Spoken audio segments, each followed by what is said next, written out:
আমরা শুধু একটা জিনিস বলবো, যে সব কিছুর মূলে জনগণ, জনগণের সম্মতিতে যেন সব হয়।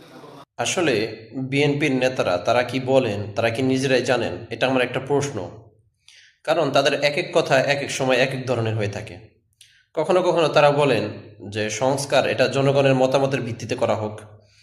আবার যখন সেই একই কথা অন্যান্য দল বলেন, হ্যাঁ, সেটা যেই দলই হোক, যখন তারা গণভোটের কথা বলেন, অর্থাৎ গণভোটের মাধ্যমে সংস্কার হোক, সেটা সংবিধান হোক বা অন্যান্য যে সংস্কার আছে সেটা গণভোটের মাধ্যমে হোক, তখন আবার বিএনপি এর বিরোধিতা করেন।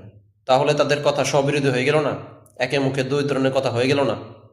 মানে মানুষ কিভাবে বিশ্বাস করবে তাদেরকে? এক এক সময় এক এক কথা বলেন আপনারা, আপনাদের নিজেদের কথা নিজেদের বিরুদ্ধে যায়। এখন আপনারা বলতে পারেন যে আমরা তো বিশাল একটা জনসংখ্যার প্রতিনিধিত্ব করি, সেই হিসেবে আমরা বলতেছি যে জনগণের মতামত মানে আমাদের মতামত নিয়ে করেন। আমরা কিভাবে মানবো আপনার বিশেষ